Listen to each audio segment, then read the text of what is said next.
Members of the ward community in South Marlborough packed out St Peter's Chapel in the township for a special service to remember events of a year ago. The small, close-knit community was badly affected by the quake that tore through homes and hillsides and then raised its coastline by up to 6 metres. Our Nelson Marlborough reporter Tracy Neal was at the service and filed this report.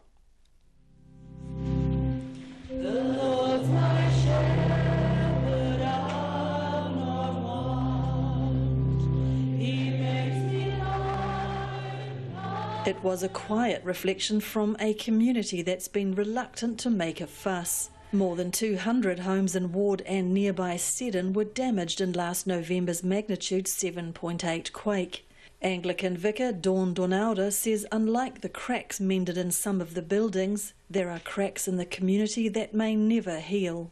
They've been careful for the most part to hold back from criticism or blame. They've really worked hard to look at the positive side. I just admire them so much. The Bishop of Nelson was at the service. Richard Eleanor spoke of the special resilience of the Ward and Seddon communities.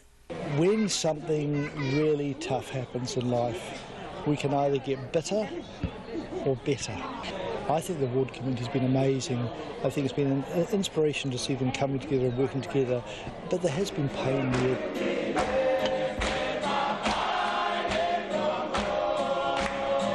About 50 seasonal workers from Vanuatu packed the small chapel's nave for the service on Sunday.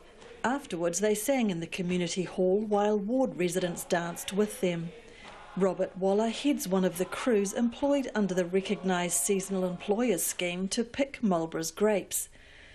Vanuatu also sits in the ring of fire, but Robert says that night a year ago was like no other. During the night when the earthquake shock, everyone went outside and we had to lie down on the grass flat. Some of us lay down on the grass with the backs and some of us with the belly. It is scary. Most of us haven't experienced the power of that earthquake. Sally Peter says the glue that held the community together in the immediate aftermath has started to come unstuck. Some residents are still living in their caravans while serious illness has afflicted at least 5 people in the small town.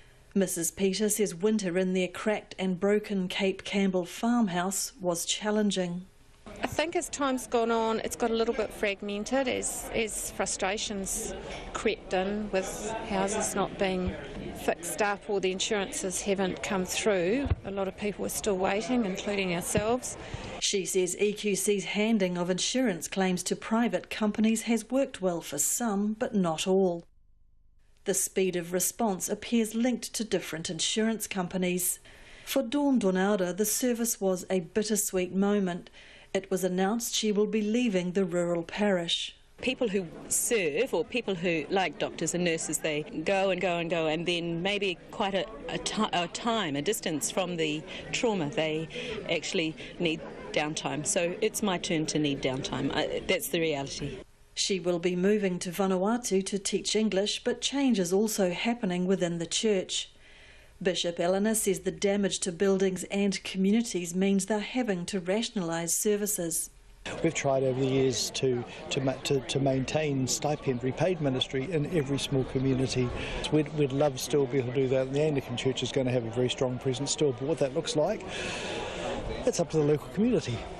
Sally Peter is helping to drive development of a heritage centre as a new hub for the township. She believes it has a future.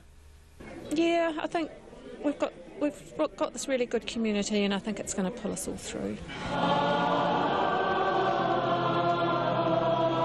In Ward for Checkpoint, Tracy Neal.